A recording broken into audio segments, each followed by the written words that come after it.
Bismillahirrahmanirrahim. Alhamdulillahirabbil alamin wassalatu wassalamu ala nabiyyina Muhammadin wa ala alihi wa sahbihi ajma'in wa ba'd. Allahumma anfa'na bima 'allamtana wa 'allimna ma yanfa'una wa zidna ilma. Rabbi shrah li sadri wa yassir li amri wahlul 'uqdatam min lisani yafqahu qawli. Allahumma arinal haqqa haqqan warzuqna ittiba'ahu wa arinal batila batila warzuqna ijtinabah. Ikhwas sekalian, para jamaah, bapak-bapak, ibu-ibu, rekan-rekan yang semoga senantiasa dimuliakan dan dirahmati oleh Allah Subhanahu wa taala.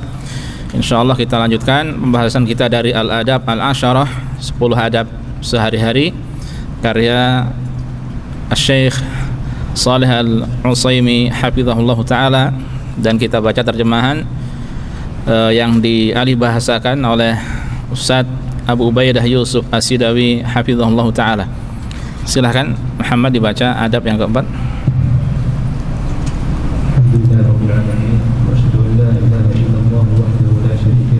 وأشهد أن محمدا عبده ورسوله صلى الله عليه وعلى آله وصحبه وسلم تسليما كثيرا. اللهم اغفر لنا ولمشايخنا والحاضرين. اللهم آمين. keempat, adab berbicara. الرابع, تكلم بطيب القول في خير واخفض صوتك متمهلا في حديثك وانصت من كلمك مقبلا عليه ولا تقاطعه ولا تتقدم بين يدي الأكبر بالكلام.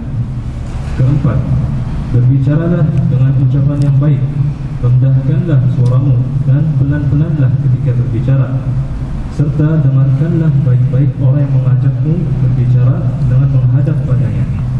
Janganlah kamu memotong pembicaraannya, dan janganlah kau mendahului orang yang lebih tua dengan ucapan. Baik, ya, ini kita kaji ya. Nih, mau ngaji nih. Adab yang keempat yaitu seputar adab berbicara. Ya, untuk adab berbicara di sini ada 7 permasalahan yang boleh sampaikan.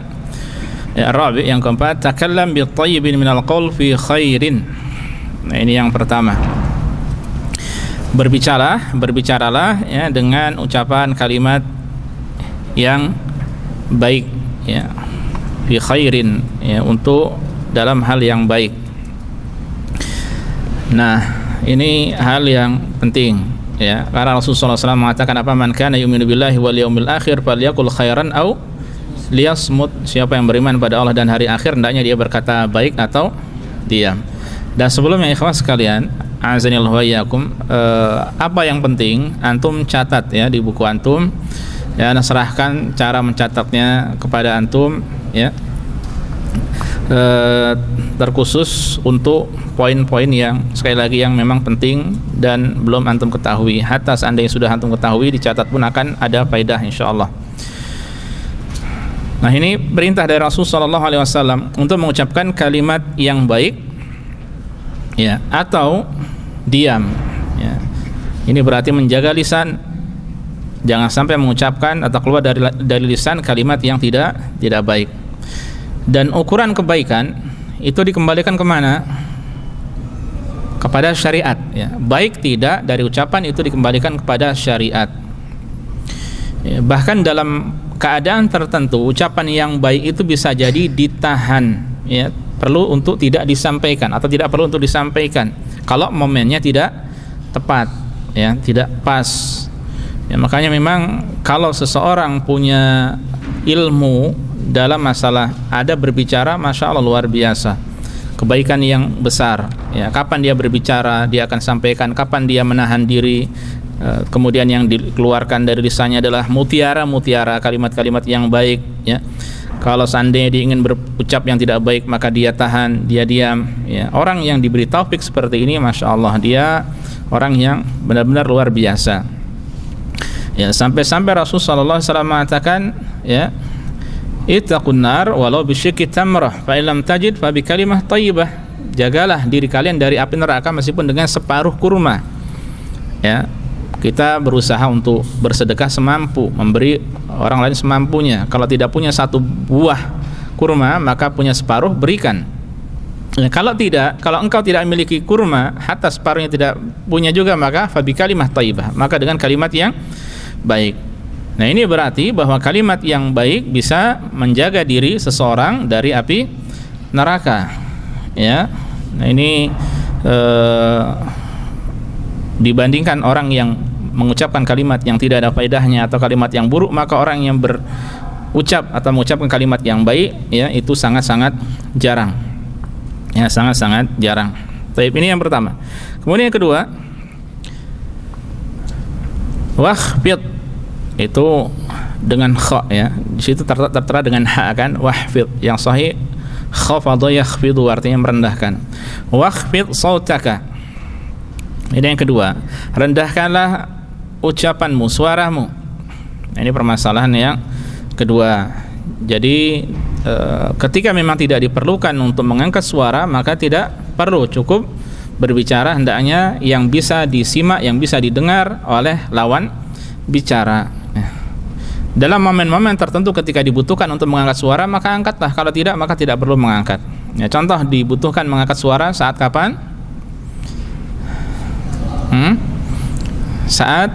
Contohnya saat khutbah, itu betul dibutuhkan untuk mengangkat suara. Ya, atau mungkin seseorang ketika dalam hal penting menyeru atau memanggil orang lain, ya, namanya memanggil tidak ada dengan merendahkan suara, ya.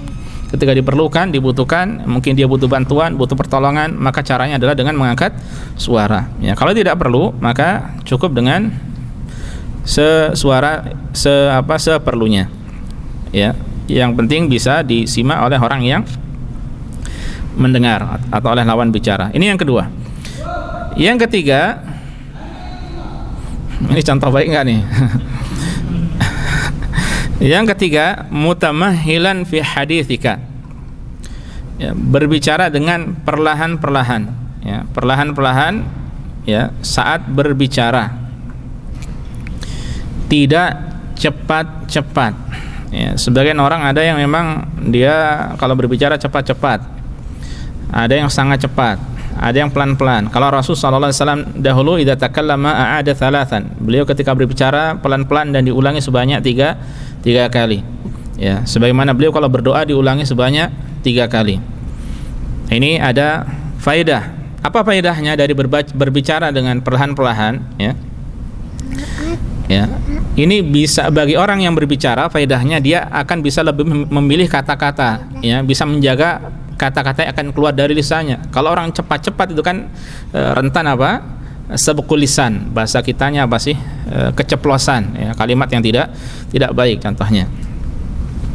Ya, apalagi kalimat-kalimat yang dalam bahasa Indonesia berdekat-dekatan antara buruk dan buruk dan biasa atau kalimat yang baik. Ya, ada kalimat yang buruk, kemudian ada kalimat yang baik, ya. Dia mengucapkan kalimat yang baik, tapi karena cepat-cepat ternyata yang diucapkan kalimat yang tidak baik, ya. Terjadi kan terkadang kalau kita mendengar ada ceramah atau apa, ya, terjadi. Saya tidak perlu mencontohkan. Apa contohnya? Apa contohnya? Ya, tidak perlu saya contohkan. Jadi faedahnya dia bagi yang pembicara bisa lebih menjaga kata-katanya. Bagi pembicara mudah menerima, mudah memahami ucapan yang disampaikan padanya. Ya, mudah memahami dan mudah menerima kalimat yang disampaikan kepadanya. Nah, ini faedahnya. Jadi faedahnya kembali kepada orang yang berbicara dan lawan bicara. Ya. Baik. Makanya untuk meminimalisir kesalahan berbicara dengan perlahan-perlahan. Meskipun bagi sebagian orang hal tersebut tidak mudah, ya. Ada orang yang kalau berbicara itu sukanya cepat-cepat. Sudah gitu mengangkat suara. Ya. Baik. Kita lanjutkan saja. Yang keberapa itu tadi? Ketiga, ya. Yang keempat, al-masalah rabi'ah, masalah yang keempat, wa ansit liman kallamak. Ini juga adab yang penting juga, ya. Wa ansit liman kallamak. Dan dengarkanlah, simaklah dengan baik, ya, ucapan orang yang berbicara kepadamu. Wa ansit, simak, dengar, liman kallamak, bagi orang yang mendengar kalimatmu. Ya, jadi disimak kalimatnya. Ini termasuk adab. Ini termasuk adab penting. Ya, ini termasuk adab penting. Sudah dibiarkan aja. Ya, ini termasuk adab yang penting. Ini bagian keberapa? Keempat tadi ya.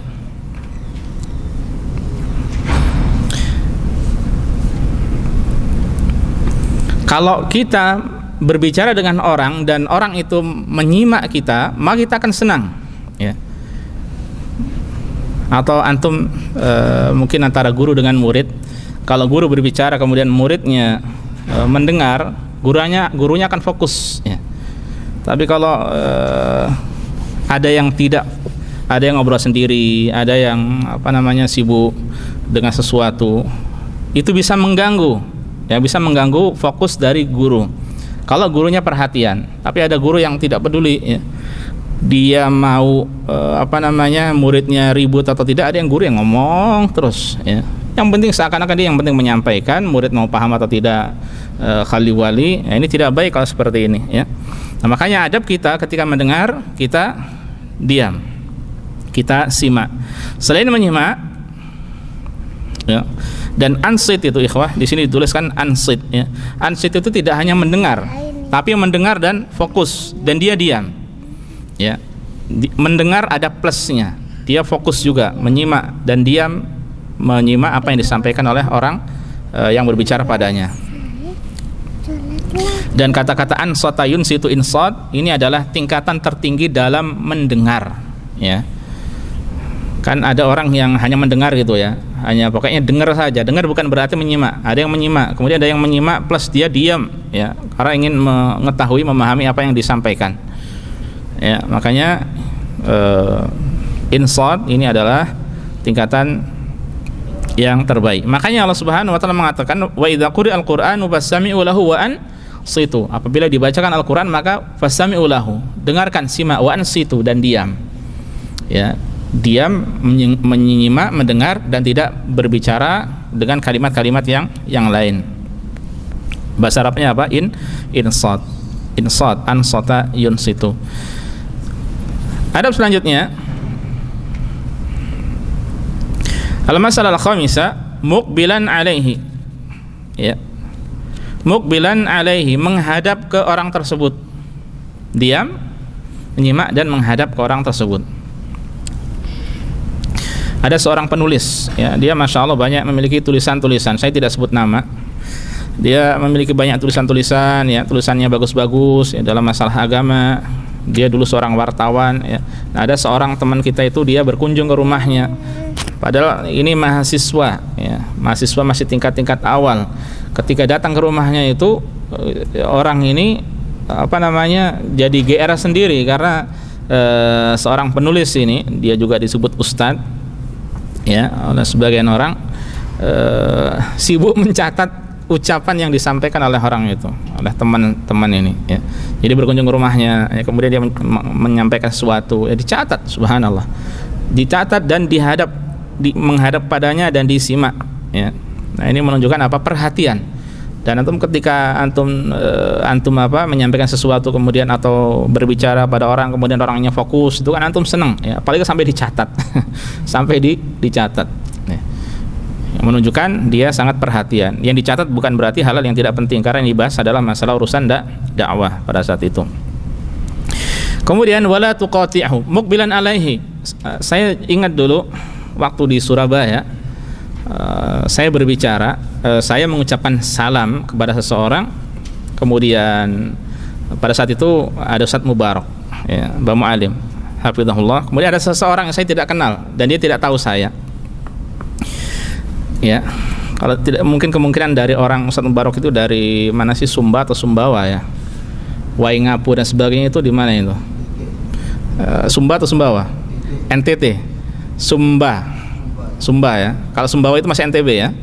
Ya. Nah, dia masih ngobrol dengan Ustadz Mubarak, saya mengucapkan salam, ya. Ustadz Mubarak menghadap buat saya, waalaikumsalam warahmatullahi, ya, dengan tersenyum. Nah, orang ini ketika saya salam padanya, dia mukanya tetap ke Ustadz Mubarak, ya, tetap ke Ustadz Mubarak dan menjawab, tapi mukanya masih ke sana gitu loh, enggak tidak menghadap ke saya.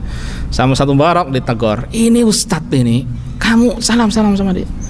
Jadi terkadang hal penting, terkadang kita meremehkan seseorang tapi ternyata dia adalah orang yang ya bukan biasa-biasa saja. Meskipun saya malu sendiri waktu itu, siapa saya, baru lulusan LIPI dan sebagainya ya, tapi ini yang penting nasihat bagi orang tersebut ketika berbicara dengan orang ya, jangan dengan membuang muka ya, menghadap kepadanya ya. Kecuali kalau mungkin lagi santai, masih sama-sama paham, tidak terlalu ini ya, santai ya, satunya madhab sana, satunya ini ya, insya Allah dalam hal perkara yang bisa dimaklumi ya silahkan dimaklumi ya. Tapi kalau dalam hal-hal yang memang penting ya, maka adabnya adalah dengan menghadap ke si pembicara. Maka termasuk adab juga ketika kita menyimak khutbah, maka dengan menghadap ke khatib ya. Kalau kita di atas tidak bisa, yang di bawah ya bisa dengan menghadap ke arah khatib. Ini termasuk sunnah ya. Sahabat dulu menyimak khutbah Rasulullah SAW bukan menghadap kiblat, tapi menghadap ke arah khatib untuk yang berada di kanan dan kiri ya. Kalau di depan beliau pas tentu ya menghadap ke arah kiblat. Taib. Al-masalah sadisa, poin yang keenam adalah wala tuqati'hu. Jangan engkau memutus pembicaraannya. Ini adab yang tidak mudah juga untuk diterapkan ya. Sering dari kita itu menyerobot ucapan ya, sering dari kita menyerobot ucapan. Seandainya kita memang diperlukan ya, izin, mohon maaf saya potong sebentar, ini penting ya. Ya. Kalau memang tidak diizinkan ya, saya belum selesai ini ya sudah, biarkan dia untuk menyelesaikan ya. Adabnya izin dulu, jangan mudah memutus perkataan orang lain. Saya tahu ada di sini ya dai-dai bukan orang Indonesia sih ya, alhamdulillahnya. Jadi ada yang tidak apa ya, kayak kebiasaan memutus omongan orang, bahkan syekh dan sebagainya ketika belum selesai menyampaikan diputus ya, entah diputus dengan pertanyaan atau yang lainnya, ingin menyampaikan sesuatu, maka tetap ini tidak adab, kecuali dengan izin ya. Kalau diizinkan maka tidak mengapa ya. Dan memutus ucapan atau kalimat itu bisa membuat fokus juga berkurang ya. Makanya dari sini kalau antum melihat ada mungkin acara-acara diskusi atau perdebatan di televisi dan sebagainya, banyak yang tidak punya adab ya, asal putus ya. Umumnya orang-orang yang nyeleneh yang aneh-aneh ya. Mami ya, ini memutus, contoh memutus tadi ucapan. Cep. Kemudian yang terakhir ya, wala tataqaddam baina yadil akabir bil kalam, dan janganlah engkau mendahului orang yang lebih tua dengan ucapan ya. Lebih tua ini ada dua, bisa jadi lebih tua secara usia, bisa jadi lebih tua secara kedudukan ya, seperti ya kedudukan, ilmu dan lain sebagainya. Dengan kata lain, tua secara usia atau selain dari usia ya. Fulan mungkin lebih muda, tapi secara keilmuan dia masya Allah ya. Maka ketika ada yang ditanya ya, ketika dia yang ditanya jangan kita menjawab ya. Sebagian ada yang seperti itu kan, merasa dia tahu jawab ya, merasa dia tahu langsung menjawab. Ini tidak ada, serahkan kepada yang berilmu atau yang ditanya ya, tidak menyerobot jawaban. Ngantuk ya, ngantuk. Oke. Taib. Rasul sallallahu alaihi wasallam ya pernah mengatakan dalam hadis beliau diriwayatkan oleh Bukhari, kabbir, dahulukan yang lebih tua ya. Makanya ini termasuk ya, poin yang terakhir ini termasuk nasihat untuk sebagian thalabatul ilmi ya, sebagian penuntut ilmu yang ada yang mudah berfatwa atau melancangi para ulama ya, mendahului ulama. Pernah dulu ada tulisan, ada seorang mahasiswa di Madinah. Jadi ada kasus di Indonesia, kasus hubungan yang tidak baik ya, antara seorang ustadz muda dengan ibu-ibu ya, kasusnya gini ya, jelimet kasus ini ditanyakan oleh Syekh Fulan, di antara mereka ada yang tidak mau menjawab. Tiba-tiba si talib ini di tulisannya dia yang menjawab. Masyaikh yang besar tidak menjawab, dia menjawab ya. Semestinya kalau dia tahu adab ya sudah, tidak perlu diangkat, tidak perlu di ini ya. Atau mungkin dia serahkan kepada ustadz yang lain yang lebih besar ya, lebih tua, lebih senior darinya, selesai ya. Tidak malah dia serahkan syekh ini tidak bisa menjawab, maksudnya diam tidak menjawab, tapi dirinya yang malah menjawab ya. Seakan-akan di satu sisi dia ingin bijak tapi pada hakikatnya kurang bijak ya. Nah ini adab yang penting juga. Kemudian ikhwas sekalian a'azanillahu wa iyyakum, ada adab yang penting juga berkaitan dengan masalah adab bicara ya. Qalla man yaf'alu dzalika. Ini juga jarang orang yang bisa benar-benar bisa menerapkannya. Apa itu? Pura-pura tidak tahu kalau ada orang yang membicarakan atau menyampaikan kepada kita sesuatu yang hakikatnya kita sudah tahu. Paham? Mas, di sini ada bla bla bla bla bla bla bla. Ya, kalau antum bilang sudah tahu, bagaimana perasaan orang tersebut kan? Langsung aduh, sudah semangat langsung kurang nyaman. Tapi berbeda ketika antum mengatakan masya Allah jazakallah khair infonya ya. Seringnya kita mengucapkan apa? Tahu ya. Terkadang di depan orang-orang, kalau seandainya berdua saja itu tidak kurang nyaman, lalu bagaimana ketika di depan orang? Sudah tahu saya dari kemarin itu berita basi sudah.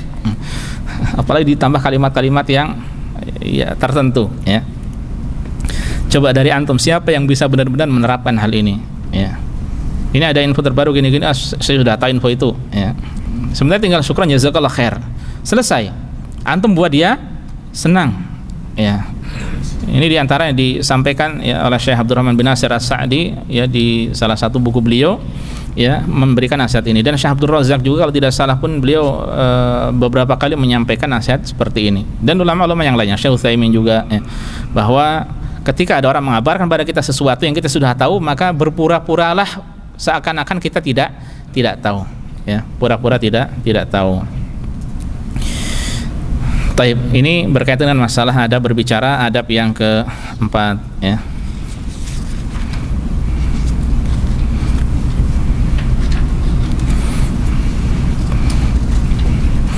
Ada cerita dari Juha, tapi Juha ini cerita kebanyakan bohong ya, atau mungkin semuanya bohong. Pernah dengar istilah Juha? Nama orang namanya Juha. Ini seorang dari tabi'in atau apa ya? Siapa namanya? Nasiruddin Juha. Ya memang dia disandar pada kisah-kisah yang aneh-aneh. Ya. Suatu ketika ada cerita setelah khutbah Jumat kalau tidak salah, atau hari Jumat yang saya lupa. Pokoknya dia di hadapan orang, naik ke mimbar, dia mengatakan, wahai orang-orang, baik sekalian manusia, apakah kalian tahu apa yang akan saya sampaikan? Orang jawab tidak ya, kalau tidak tahu ya sudah, tidak ada faedahnya, makanya saya tidak sampai menyampaikan kepada kalian. Saya tidak jadi menyampaikan kepada kalian. Besoknya datang lagi melakukan hal yang sama, wahai sekalian manusia ya, tahukah kalian apa yang saya akan sampaikan? Orang-orang pintar, kita jamnya sudah semuanya, yuk sudah ya, kalau sudah tahu buat apa saya menyampaikan kepada kalian? Ya. Datang lagi dengan pertanyaan sama, akhirnya orang-orang itu separuh kita bilang tahu, separuh bilang tidak. Wahai sekalian manusia, tahukah kalian apa yang akan saya sampaikan? Tidak. Ini yang bilang tahu. Ya sudah, yang tahu kasih tahu yang tidak tahu katanya. Aduh orang. Ada kisah-kisah lucu dari Juha, tapi ya kebanyakannya sepertinya tidak sahih. Kalau antum baca bahasa Arab ya, banyak ya kisah-kisah dari Juha namanya ya. 6. Silakan Muhammad, adab kelima, adab tidur ya, silakan.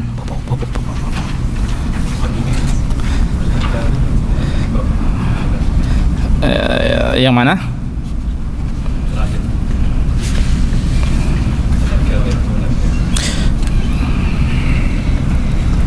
Sebentar, kalau saya lihat di versi bahasa Arabnya Al-Akbar, bayana yadil Al-Akbar bil kalam.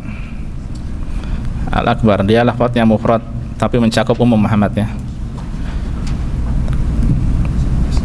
Ya, apa? Ya, tafadhal. kelima adab tidur. Al-khamisu idza atayta mubja'aka fatawadda wa dam 'ala shiqqaka al-aymani watlu ayat al-kursi marratan wajma' kaffayka waqra' fihima surat al-ikhlas wal-mu'awwidhatayn wanfudh fihima wamsah bihima ma istata'ta min jasadik taf'alu dhalika thalatha.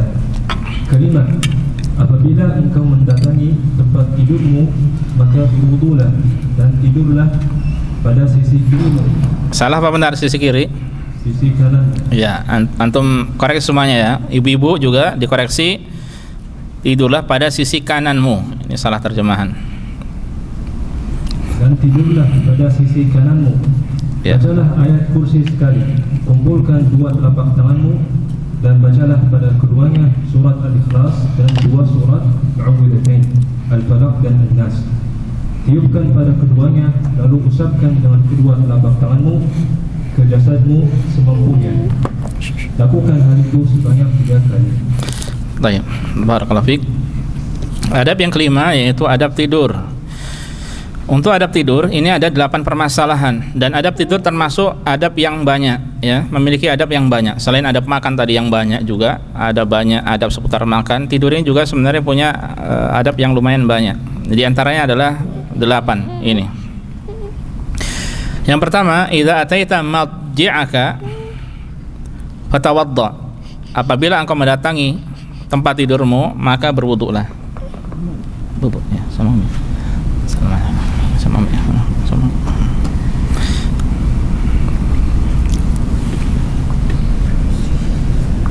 Ya, maka berwudulah. Ikhwas sekalian azinallahu wa iyyakum. Awas jatuh.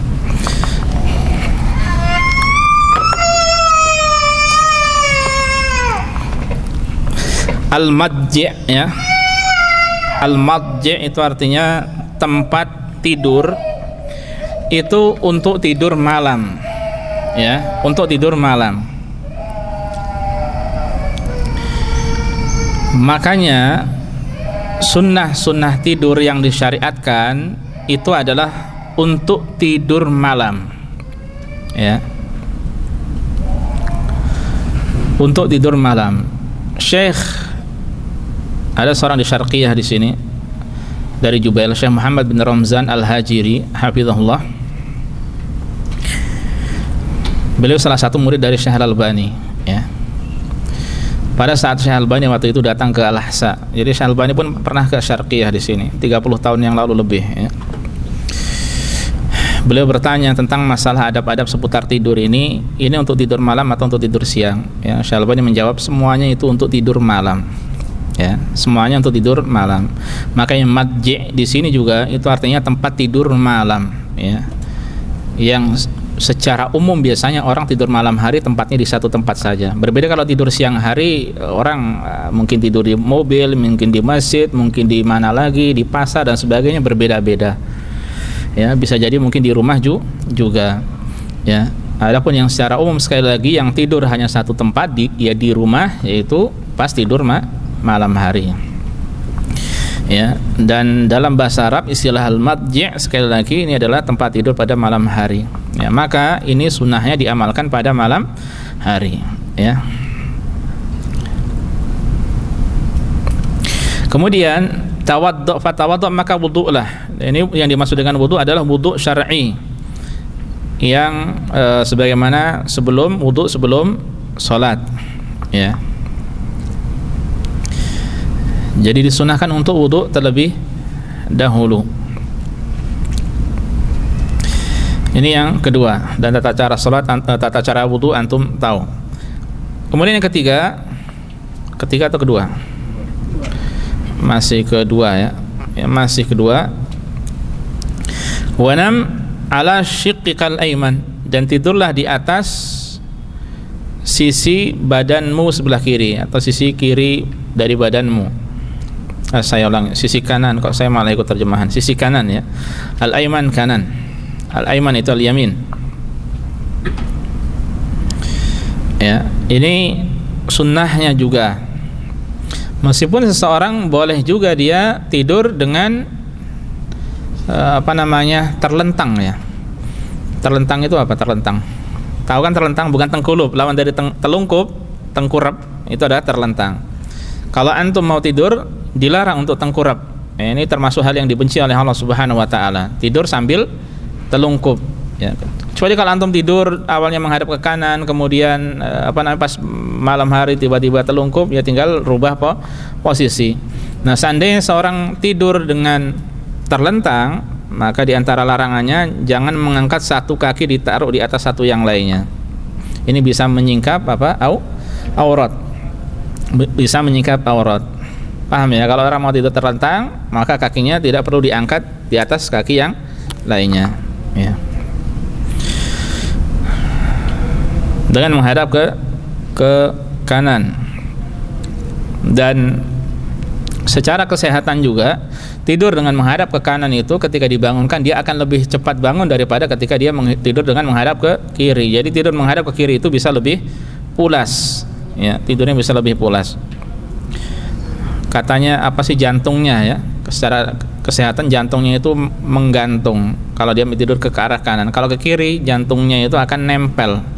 Nah, kalau nempel akan pulas ya. Kalau menggantung itu kan kesenggol dikit ya langsung bisa dia bisa terjaga, bisa bangun. Kemudian yang ketiga, watlu ayatul kursi marrah, dan bacalah ayat kursi sebanyak sekali. Antum pernah mendengar ada yang membolehkan atau menjelaskan membaca ayat kursinya lebih dari sekali? Ya. Tidak ada tuntunannya. Yang sahih hanya sekali. Ya. Kemudian masalah yang keempat, wajma' kaffaika, dan himpunlah, satukanlah kedua telapak tanganmu. Ini termasuk adab. Jadi antum disatukan telapak tangan. Ini adab atau masalah yang keempat. Ya, disatukan. Kemudian yang kelima, waqra. Jadi bukan dengan dilepas tangannya, tapi dengan disatukan. Masalah selanjutnya, waqra fihima surat al-ikhlas wal mu'awwidzatain. Dan bacalah pada keduanya surat al-ikhlas dan surat al-mu'awwidzatain, itu surat al-falaq dan an-nas. Mengapa disebut sebagai surat al-mu'awwidzatain? Atau terkadang ketiga surat ini disebut sebagai al-mu'awwidzat? Karena tiga surat ini sering digunakan untuk ta'awudz. Apa itu ta'awudz? Memohon perlindungan kepada Allah.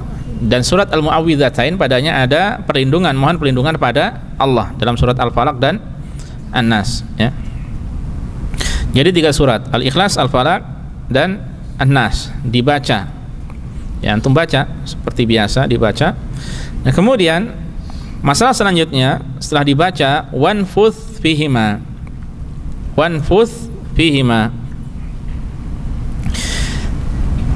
Tiupkan pada keduanya. Ya, jadi ditiup. Ya, jadi ditiup. Wanfuth ini di sini meniup dengan disertai sedikit air seperti air ludah. Antum kalau meniup bagaimana? Kalau meniup biasa ya. Kalau meludah bagaimana? Ya, kalau ini sekedar ya seperti seakan-akan keluar air liurnya. Ya. Nah, ini namanya apa? Wanfuth. Ya. Tadi pertama disatukan, kemudian dibaca, kemudian baru ditiupkan.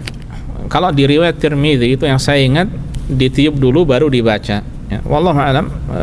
Ini yang saya sampaikan, apa yang disampaikan oleh Syekh Shalih Al-Utsaimin. Beliau insyaallah mengumpulkan jalan-jalan riwayat yang ada ya, sehingga terjadi kesimpulan ini ya. Ini husnudzon kita pada beliau. Jadi ditiup. Nah, setelah ditiup, wamsah.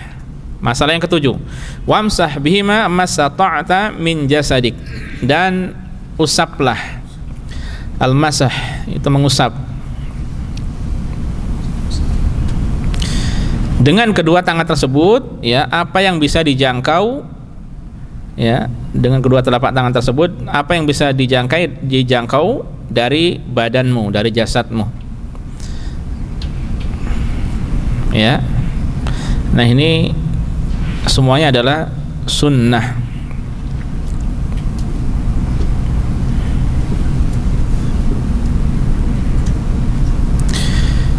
Dimulai dari bagian tubuh yang depan, ya, seperti wajah kita, tangan, kemudian badan, kaki, kemudian belakang, ya, kemudian belakang. Dan masalah yang terakhir, taf'alu dzalika thalathan. Engkau lakukan hal tersebut atau engkau ulangi sebanyak tiga kali. 3 kali ini membaca dan meniup, kemudian dengan diusap dengan tata cara yang sudah kita sampaikan sebanyak tiga kali. Ini ada tuntunannya dari Rasulullah Shallallahu Alaihi Wasallam. Jadi tangannya disatukan, kemudian dibaca, kemudian ditiup, kemudian baru diusap. Ya, ini dilakukan sebanyak 3 kali. Kalau dilakukan maka seorang akan dijaga oleh Allah Subhanahu Wa Taala dari hal-hal yang tidak baik. Ya, makanya adab-adab sebelum tidur itu kalau diamalkan semuanya banyak. Ya, masya Allah. Banyak. Nah, ini diantaranya. Dan kalau Syekh Shalih Al-Utsaimin hafizahullah, beliau menambahkan faedah, ya, bahwa cara ini diamalkan pada 2 keadaan. Pertama, sebelum tidur tadi. Yang kedua, ketika seorang sakit, ya. Ini berarti termasuk bagian dari kesembuhan, ya, semacam meruqyah diri sendiri, ya, ketika dia sakit. Adapun yang dilakukan adalah sebagian dari kaum muslimin, dia membacanya atau melakukannya setelah sholat biasanya, maka ini termasuk hal yang tidak ada tuntunannya. Pernah lihat antum? Ya. Dulu waktu saya di Indonesia pernah lihat sekali di Surabaya, sekitar mungkin lebih dari 20 tahun yang lalu, ya. Apa ini orang kok melakukan seperti ini? Setelah itu tahu sunnahnya, bahwa sunnahnya sebelum tidur. Orang itu melakukannya sebelum tidur. Setelah sampai di sini ternyata banyak yang melakukannya, ya. Banyak dari orang-orang IPB. Ya, itu yang ada tuntunannya sebelum tidur dan ketika sakit, ya. Wallahu ta'ala alam. Ini yang benar. Nah, untuk adab seputar tidur, ikhwas sekalian, azanillahu wa iyyakum, akan ada beberapa tambahan secara singkat. Kalau memang memungkinkan, ikhwas sekalian, jangan tidur sendirian. Ya, di antara yang dilarang, jangan tidur sendirian, jangan safar sendirian. Ya, jangan tidur sendirian, jangan safar sendirian. Iya. Baru datang ke Nah, jadi usahakan untuk tidak tidur sendirian atau safar sendirian. Ya, bisa terjadi hal-hal yang tidak diinginkan, ya. Makanya tidur berdua atau lebih. Kemudian termasuk adab untuk tidur juga, ya, berusaha untuk tidur, ya, di tempat yang tidak dilihat oleh banyak orang. Ya, karena namanya tidur itu kan rentan mungkin terbuka aurat, ya, tersingkap, ya, sehingga tidur di tempat yang tersembunyi, ya. Di taman tuh terbuka kan, kalau di taman terbuka banyak orang lewat lalu lalang, di pantai contohnya, ya, itu tidak adabnya tidur. Ya, kalau udah tidur hilang rasa, dia bisa mungkin tersingkap auratnya dan lain sebagainya. Kemudian di antara adabnya juga adalah tidak tidur dalam keadaan kenyang. Apalagi dia tahu tetangganya lapar tapi tidak dikasih makanan. Bukan termasuk adab seorang muslim seperti ini.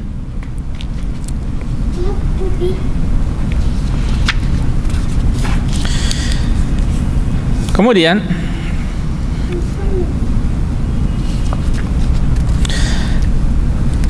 usahakan untuk membaca, atau sunnahnya yaitu membaca beberapa surat. Di antara surat apa? As-Sajdah. Kemudian yang kedua surat Al-Mulk. Ketiga surat Bani Israel atau Al-Isra. Keempat surat Az-Zumar. Apa saja tadi? Banyak ya. As-Sajdah, Al-Mulk, Al-Isra, Az-Zumar. Tadi ayat kursi sudah ya. Kalau mau ditambahi 2 ayat terakhir dari surat Al-Baqarah. 2 ayat terakhir dari surat Al-Baqarah. Ini sesuai dengan kemampuan dan bukan berarti dibacanya sebelum tidur pada malam hari, contohnya untuk pada malam hari surat baca Al-Mulk atau plus As-Sajdah ya. Kalau Rasulullah SAW dahulu tidak tidur sampai beliau membaca 2 surat tersebut ya. Nah, bukan berarti pasti sebelum tidur ya, boleh sebelumnya. Kemudian juga seandainya bagi seseorang yang dia sulit untuk bangun di akhir malam, bangun cepat di akhir malam, maka silahkan dia witir sebelum tidur ya. Ini diantara wasiat Rasulullah SAW kepada Abu Hurairah, juga kepada Abu Darda kalau tidak salah radhiyallahu ta'ala anhuma ya. Kata Abu Hurairah, an utira qabla an anam ya. Rasulullah mewasiatkan kepadaku untuk witir sebelum aku tidur ya. Kalau yang dia yakin mudah bisa tidur, bisa bangun cepat ya, maka witir yang terbaik baginya adalah diakhirkan.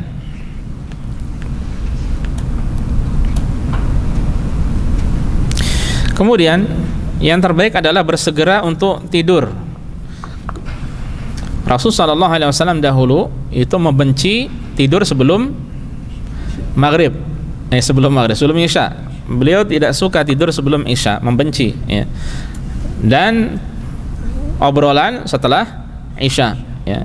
Kecuali kalau ada hal yang penting silakan. Kalau tidak ada penting, yang sebaiknya adalah, yang terbaik adalah segera tidur. Sungguh nikmat orang ketika bisa mudah baginya untuk tidur cepat ya. Itu adalah kenikmatan. Karena bisa bangun cepat pagi-pagi, bisa penuh berkah ya, dia bisa banyak beribadah pada Allah.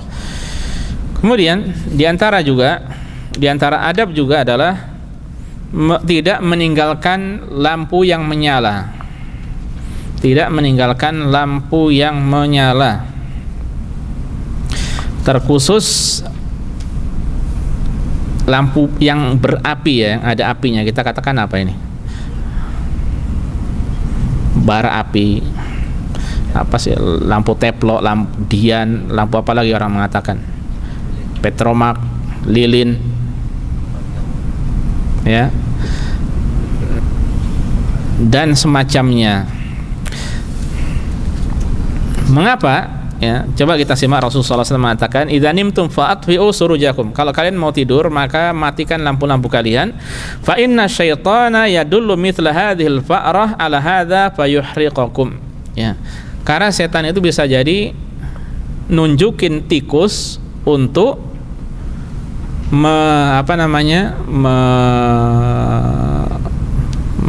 itu ya, bisa mungkin dibalikkan, disenggol ya, sehingga akhirnya bisa membakar kalian ya.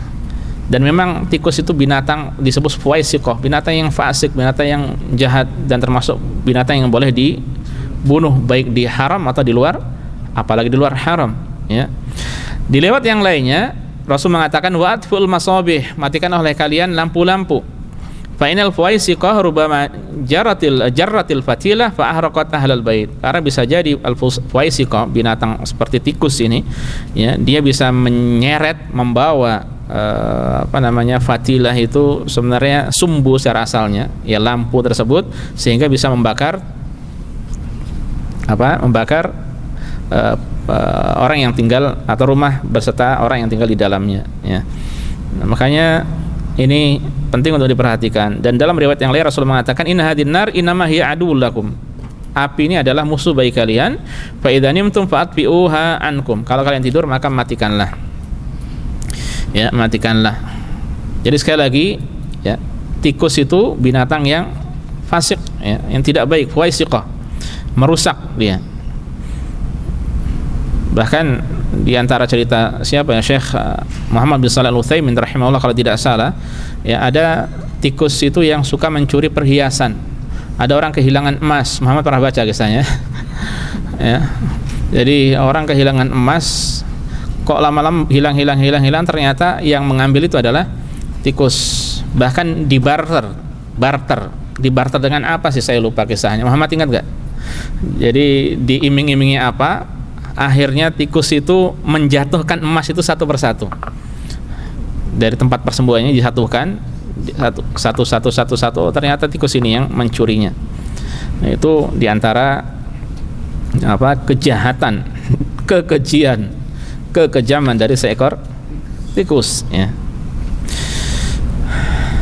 Di satu sisi juga antum kalau tidur semuanya lampu tertutup, lampu mati, ya, itu akan ada kenikmatan tersendiri daripada ketika lampu dalam keadaannya nyala, ya.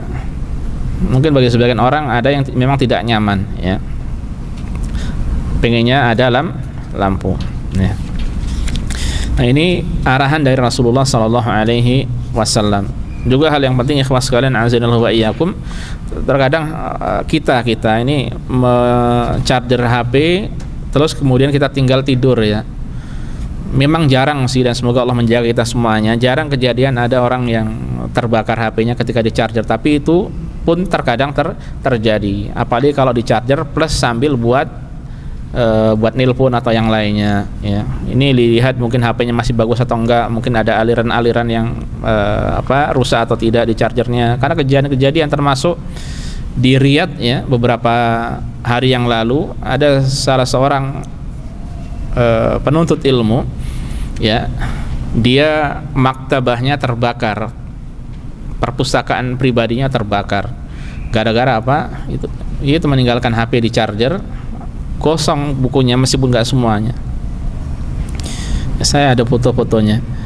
Akhirnya subhanallah banyak yang ada yang nge-share di Facebook, ya. Akhirnya kemudian para pemilik maktabah atau toko buku semangat ngasih bantuan kepada penuntut tersebut, talibul ilmi tersebut, ya.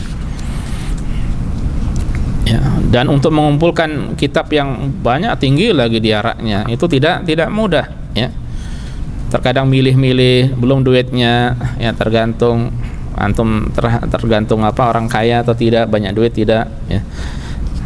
Karena hal tersebut akhirnya apa? Hilang. Semuanya memang tidak lepas dari takdir Allah Subhanahu wa taala. Dan rubba dharratin nafi'ah, bisa jadi ada madarat, ada manfaat di balik madarat. Jadi alhamdulillah mendapatkan manfaatnya. Kalau dia sabar, itu adalah kebaikan.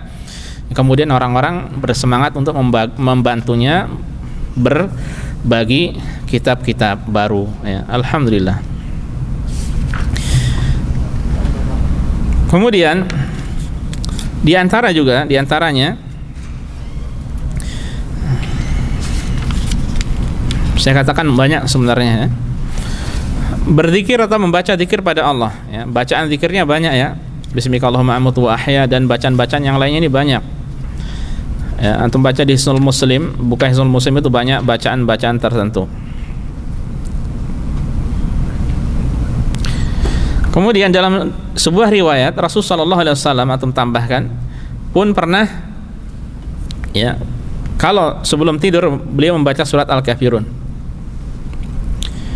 ya. Sebelum tidur beliau membaca surat Al-Kafirun, dan beliau memerintahkan hal tersebut dan mengatakan bahwa fa innaha bara'atun minasyirki, karena surat Al-Kafirun adalah perbuatan berlepas diri dari kesyirikan.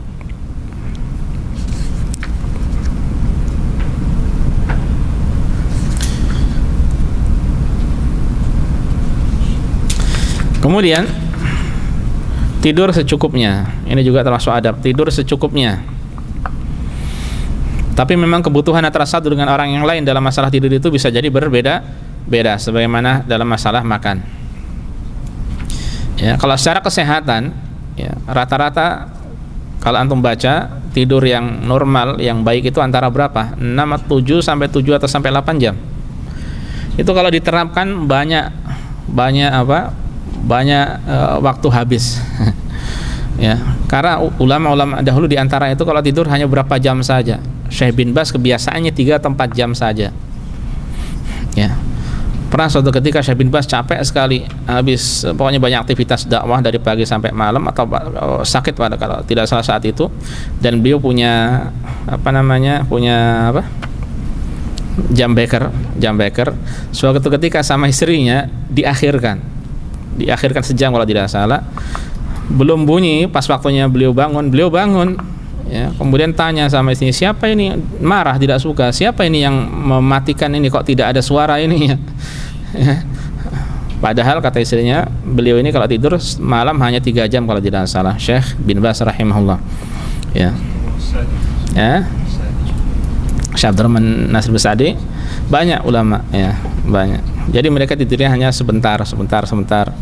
Ya, tapi kalau ini Muhammad yang saya dengar ini Syekh bin Baz ya, bercerita kepada seorang syekh. Nah, syekh ini yang bercerita.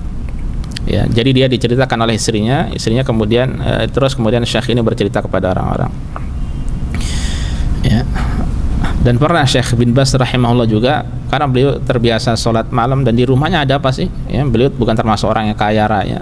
Beliau orang kaya hati, sering ngamal, hartanya sampai kemana-mana, banyak penuntut ilmu yang dibantu oleh beliau. Termasuk suatu ketika ada pencuri, pernah mungkin atau mendengar kisahnya, ada pencuri masuk rumah, ya, yang didapatkan beliau yang sedang sholat, ya, tidak apa-apa, ya, yang ada malah dapat nasihat.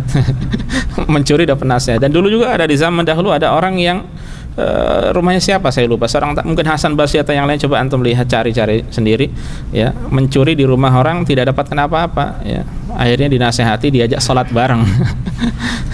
Pas mencuri malam-malam, sholat malam, ya, pas sholat malam, ya, taubat dah harinya, ya, kisah pencuri yang taubat. Naam, ya, itu untuk adab tidur yang kelima. Adab ke-6, tafadhol Muhammad.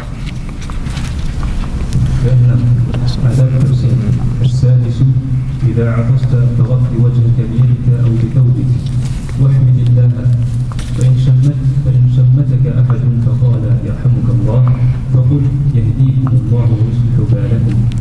Keenam, apabila engkau bersin, maka tutuplah wajahmu dengan telapak tanganmu atau kain bajumu dengan memujilah Allah. Jika seorang mendoakanmu seraya mengatakan padamu yarhamukallah, maka jawablah yahdikumullahu wa yuslihu balakum. Semoga Allah memberikan hidayah kepadamu dan memperbaiki keadaanmu. Baik, barakallahu fiik. Adab yang ke-6, adab bersin.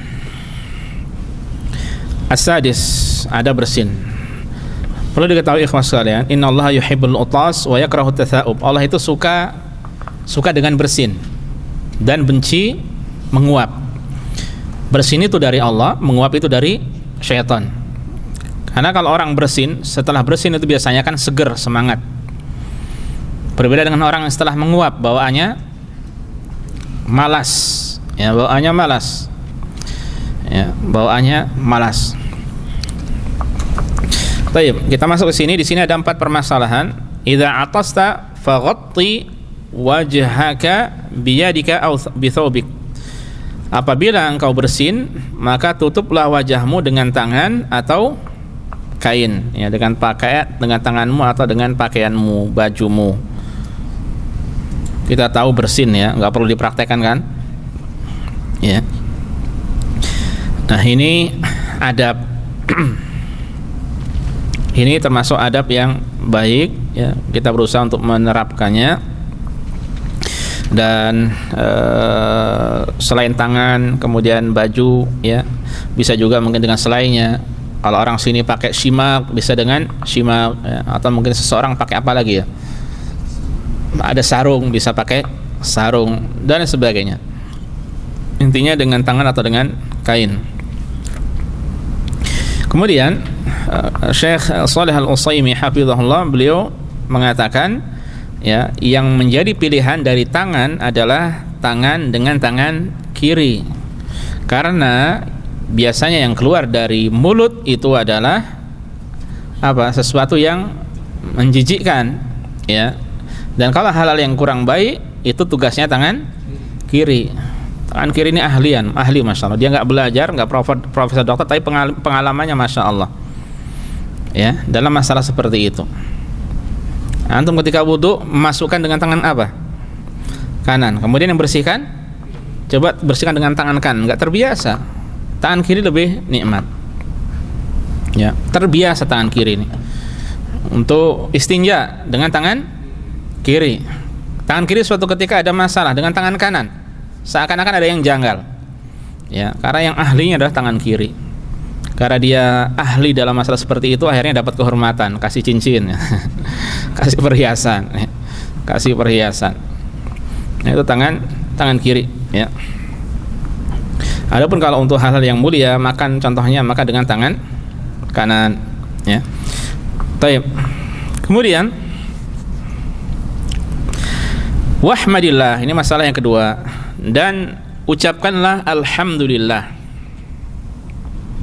Alhamdulillah, segala puji bagi Allah. Ini sunnahnya.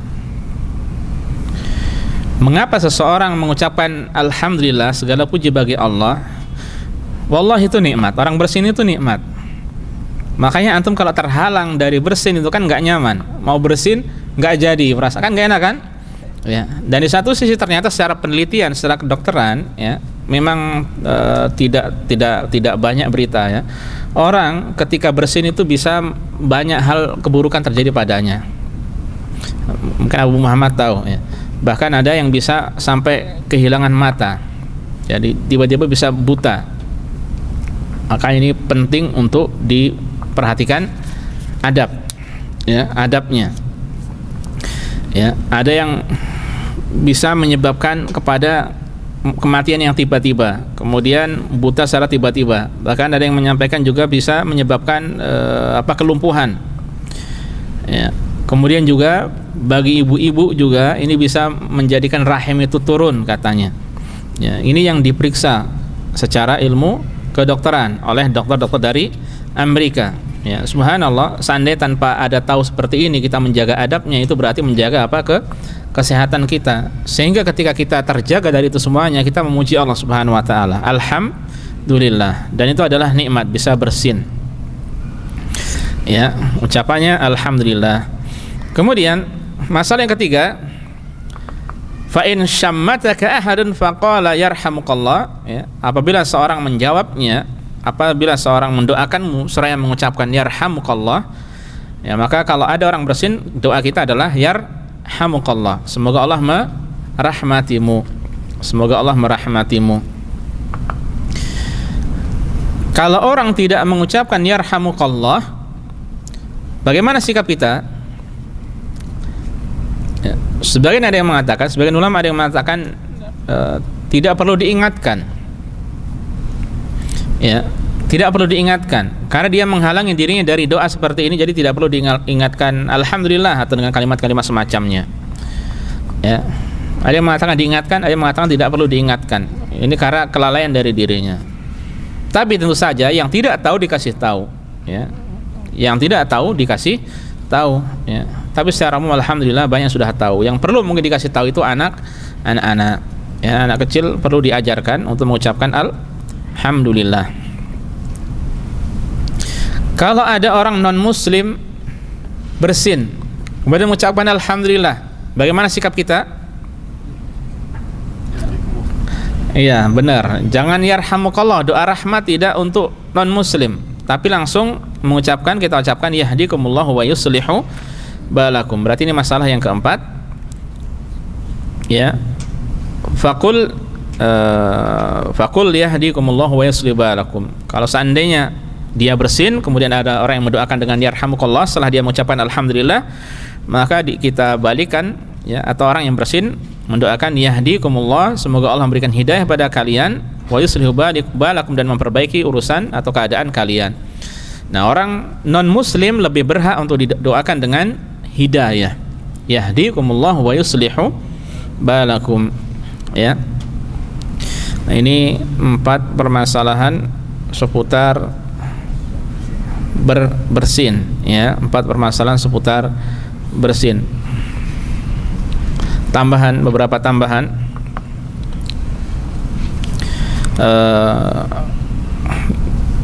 Selain tadi disampaikan ya, yaitu dengan ditutup dengan apa? Tangan atau baju. Selain itu juga suara direndahkan ya.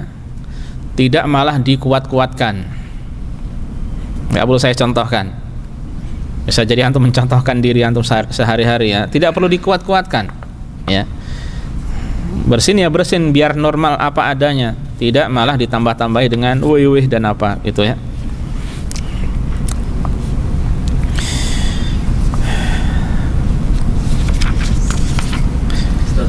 Iya.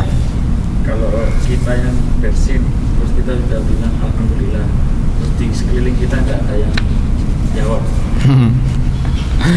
Jawabnya cuma hampir nggak kedengaran. Oh iya, berarti nggak ada yang jawab. Jawab ada nggak? Terus? Masih belum ada yang jawab. Terus kita jawab sendiri ya. Hasilnya kita jawab lagi sendiri. Kali ada seseorang yang menjawab asumsi kita seperti itu. Karena memang terkadang orang itu sibuk dengan sesuatu, dia apa? Fokus dengan sesuatu tidak dengar. Sering antum ketika ada orang salam, assalamualaikum, antum nggak dengar. Tapi setelah beberapa detik baru waalaikumsalam antum. Jadi sampainya kayak ingat ke zaman GPRS dulu. Belum ada 5G, pelan tak baru sampai baru waalaikumsalam. Pernah antum seperti itu? Atau kalau enggak antum yang salam mereka tidak jawab, setelah beberapa detik baru waalaikumsalam. Ya. Seperti itu. Terkadang orang fokus dengan sesuatu. Kalau orang fokus, termasuk ada orang salam kemudian tidak dijawab karena dia fokus dengan sesuatu, tertutup ya uzur. Ya, demikian pula ketika kita mengucapkan alhamdulillah tidak ada yang menjawab, ya sudah bagaimana lagi? Apakah kita disyariatkan yahdikum wa yusbalakum wallahu alam? Itu sebagai hiburan diri aja biar enggak sedih. Jadi wallahu a'lam. Tapi pertanyaan baru bagi saya ini. Ya, lalu bagaimana? Apakah perlu diingatkan mereka juga ya? Alhamdulillah 2 kali, alhamdulillah 3 kali. Alhamdulillah enggak ada ucapan sama sekali. Ya. Waktu cuti kemarin di Indonesia ini, lebih banyak yang diam gitu. Di sini sama saja. Di sini sama saja. Sebagian orang juga seperti itu ya. Kalau orang sebelah bilang yahdikumullah subhanakum, ya. Kalau orang sebelah bilang alhamdulillah yahdikumullah wa yuslihu balakum, ya. List kita antum jawab juga list kita kaman. Kalau bersihnya lebih dari 2 kali atau 3 kali. Nah, bagaimana seandainya bersihnya itu 2 kali? Kalau 2 kali masih dijawab juga. Tapi kalau lebih dari itu, ya Rasulullah SAW mengatakan idza atasa ahadukum, ini yang akan disampaikan selanjutnya. Falyushammithu jalisuhu, seandainya seorang dari kalian bersin maka teman dekatnya hendaknya menjawabnya dengan mengucapkan yarhamukallah. Apabila dia mengucapkan alhamdulillah. Fa in zada ala 3 fa huwa maskum. Kalau lebih dari 3 maka dia flu. Ya, wala yushammit ba'da 3. Maka lebih dari 3 itu tidak perlu didoakan. Tidak perlu didoakan apa? Yarhamukallah. Ya. Dalam sebuah riwayat kalau tidak salah disampaikan hendaknya doakan kesembuhan baginya. Syafaqallah contohnya. Syafaqallah tahur la ba'sa insyaallah. Ya, berarti dia lagi ada sakit. Dan ingat yang dijawab adalah yang menjawab, yang mengucapkan yarhamukallah ya. Kalau kita mau menjawab yahdikumullah wa yusbalakum, saya ulangi. Kalau kita mau mengucapkan yarhamukallah maka ketika dia mengucapkan alhamdulillah. Kalau tidak maka tidak perlu ya. Tapi itu tambahannya ya. Dan wallahu ta'ala alam, kalau tidak salah pun ada yang riwayat lebih dari 2. Yang saya baca ini lebih dari 3 ya. Kalau lebih dari itu maka doakan syafaqallah, semoga Allah memberikan kesembuhan kepadamu. Tapi itu cukup untuk adab bersin ya. Silakan dilanjutkan adab menguap. Tadi yang dicintai Allah, disukai Allah, adapun ini yang dibenci oleh Allah. Silakan. Ketujuh, adab menguap. As-sabi'u rudd at-tathabuba istata'. Wamsik biyadika 'ala fihi wa la taqul Ketujuh, tahanlah menguapmu semampumu tahanlah dengan telapak tanganmu di atas mulutmu, dan janganlah kamu mengatakan ah. Taib. Untuk masalah menguap di sini beliau menyampaikan 3 poin, ya. Masalah yang pertama, ruddat tatha'ub masata'ta. Tahanlah menguapmu semampumu, ya. Tahan menguap semampu. Kalau bisa ditahan, tahan napas pada saat itu, ya. Kalau bisa memang bisa ditolak, tolaklah. Itu yang paling baik, ya. Itu yang paling baik. Kalau memang tidak, wa amsik biyadika ala fik, maka tahanlah dengan telapak tanganmu di atas mulutmu. Ya, kalau memang harus menguap, maka tutupi dengan tangan, tahan dengan tangan. Jangan dibuka lebar-lebar, ya, dan itu bisa berbahaya juga secara kesehatan. Saya ingat dulu waktu SMP, kalau tidak salah, SD atau SMP, ada punya teman dulu, orang kuliahan sih, temannya orang kuliahan ya. Padahal masih SD atau SMP. Ya, namanya Likmat kalau tidak salah, masih ingat saya sampai sekarang. Dia pernah menguap besar-besar, nggak balik. Miring sininya, apa namanya? Bergeser, rahangnya bergeser. Ya, menguap terus. Nah, akhirnya dia kemana-mana pakai kain. Dibawa ke rumah sakit Islam dulu di kampung, ya, akhirnya diperbaiki bisa, ya. Sepertinya saya pernah melihat tutorialnya di YouTube atau di mana juga video, kalau terjadi seperti itu caranya seperti ini, ya. Coba bisa dilihat, mungkin ada tata caranya. Nah, itu bisa terjadi seperti itu. Antum nggak nyaman loh menguap mulut kayak gini terus, itu nggak nyaman loh. Makanya buaya yang kayak gini terus itu perlu dikasih penghargaan itu. Lama kayak gini cari makan dia kan, ya. Antum menguap lama-lama gitu, nggak nyaman. Makanya ditutup dan ditahan, jangan sampai besar mulut itu terbuka. Terkadang antum kalau sampai bunyi apa klak gitu ya, kletak. Hati-hati di sini, engselnya ini. Ya. Meskipun memang jarang kasus seperti itu, ya. Tanpa menunggu seperti itu, maka sunnah Rasul yang kita amalkan. Yang kemudian, ikhwas sekalian a'azanillahu wa iyyakum, kemudian yang digunakan itu tangan kanan apa tangan kiri? Syekh Shalih Al-Utsaimin hafizahullah, beliau mengatakan kalau seandainya mulutnya itu masih berbau seger, ya, maka dengan menggunakan tangan kanan, mungkin dia habis gosok gigi atau habis pokoknya bersih-bersih, ya, itu masih seger, maka dengan tangan kanan. Kalau mungkin habis makan atau bau mulut sudah terasa, ya, atau baru bangun tidur, ya, maka dengan tangan kiri, ya, kata beliau. Dan yang sempurnanya itu dengan punggung tangan, punggung telapak tangan, punggung telapak tangan, ya. Apa faedahnya? Contohnya kanan atau kiri? Karena kalau kita memegang barang-barang selanjutnya nanti kan tidak terkena apa? Kotoran dari mungkin uap dari mulut kita, ya. Nah, itu faedahnya. Termasuk tertinggal ini dari adab makan tadi. Ikhwas sekalian a'azinallahu wa iyyakum, untuk adab makan ada kebiasaan Rasul sallallahu alaihi wasallam. Kalau beliau makan kurma itu kan ada bijinya. Beliau tidak mengambil dengan apa ini namanya? Pokoknya dengan tangan, tidak seperti itu. Caranya beliau dengan apa? Saya lupa tangan kanan atau tangan kiri, tapi intinya diletakkan di sini. Ya. Diletakkan di sini, kemudian dibuang. Karena nanti untuk tangan yang mau mengambil itu adalah tangan ini. Dan terkadang orang kalau ngambil makanan itu diletakkan, ambil yang lainnya dilepas gitu kan.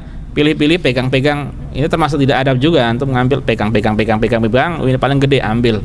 Yang lainnya bekas tangan antum, mampu. Ya. Makanya berusaha, terkadang kita seperti itu. Makanya berusaha kita pintar sedikit lah. Caranya bagaimana? Kita awasi dulu jarak jauh. Set. Itu paling besar. Ambil, ya. Itu adab makan Rasulullah SAW. Dan beliau juga melarang kalau makan kurma, mungkin rotop atau kurma, ngambil langsung dua. Itu tidak adab juga. Orang yang lihat bisa ngambil 3 nanti. selanjutnya 4, 5 cepat habis. Jadi satu-satu, adabnya satu-satu, makan satu ya. Dan buangnya tadi adalah di sela-sela antara jari jemari tadi, bukan dengan bagian dalam tapi bagian luarnya. Ini bagaimana Rasulullah SAW memperhatikan perasaan orang lain ya. Dan dari sisi kebersihan juga itu adalah cara yang baik ya, bukan diambil kan ada air liur tuh bekas ini, kemudian dibuang, antum ambil makanan dengan tangan kanan itu juga ya, sudah orang lihat ya. Jadi agak gimana. Taib. Kemudian permasalahan selanjutnya, wala taqul nggak perlu dipraktekkan ya, ini poin yang ketiga terakhir ya. Sebagian orang ada yang membuka sambil itu udah mempraktekkan berarti ya. Tapi tanpa membuka seperti orang-orang. Sebagian orang IPB itu ya, yang sangat disayangkan terus berulang seperti itu, bahkan saat sholat ya, saat sholat. Padahal saat sholat semestinya lebih ditahan daripada di luar sholat ya. Saat sholat lebih ditahan daripada di luar sholat ya, semestinya demikian. Apa pertanyaan? Oke. Taib. Nah itu ya, baik atau atau kalimat-kalimat dengan dibikin-bikin itu bukan termasuk dari adab Islami. Ini bukan termasuk dari adab Islami. Tambahan untuk adab menguap.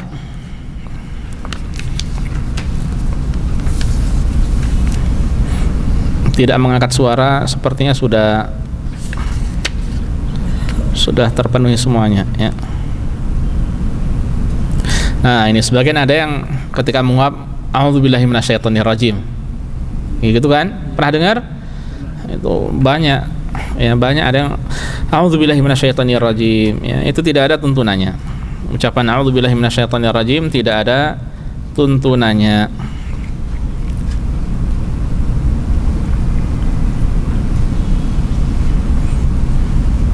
Jadi tidak ada tuntunannya dari Rasul sallallahu alaihi wasallam ya. Lebih kalau dilazimi lebih dekat kepada perkara bid'ah dalam agama ya. Dan kalau dia mengucapkan a'udzubillahi minasyaitonirrajim, berarti dia meninggalkan satu sunnah, tidak menahan ya, tidak menahan mulutnya dengan tangan. Orang a'udzubillahi minasyaitonirrajim, semestinya ditutup, ditahan. Taib. Nah, itu tambahan untuk adab menguap.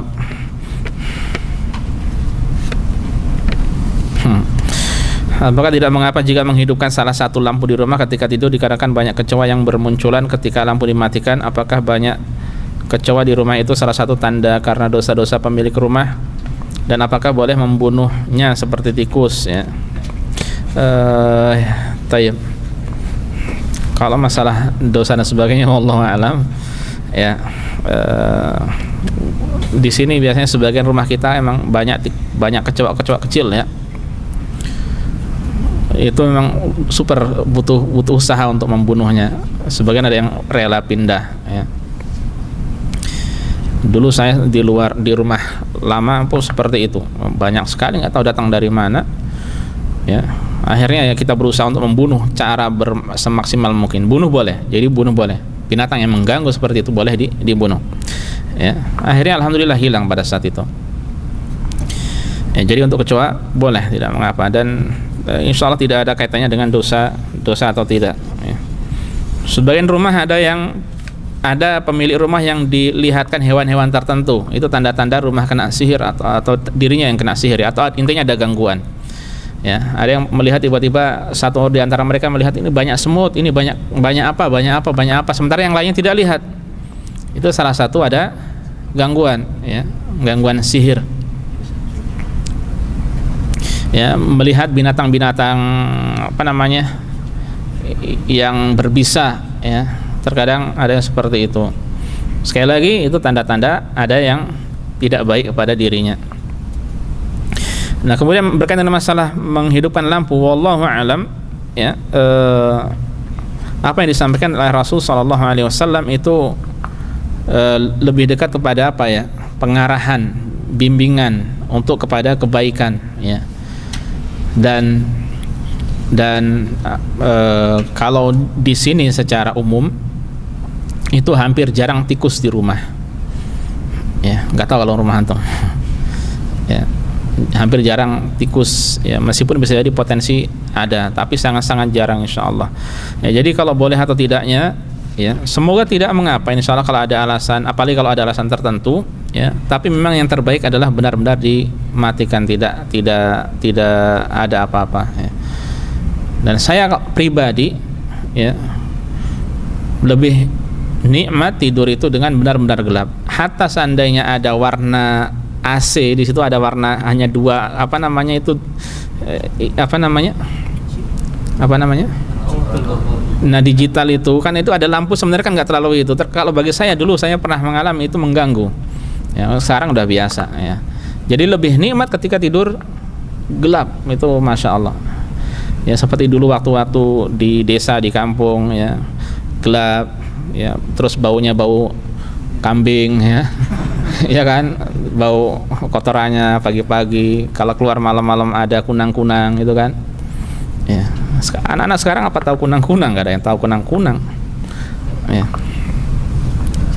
Itu kayaknya nikmat banget di kampung, bau-bau kandang wedus, ya.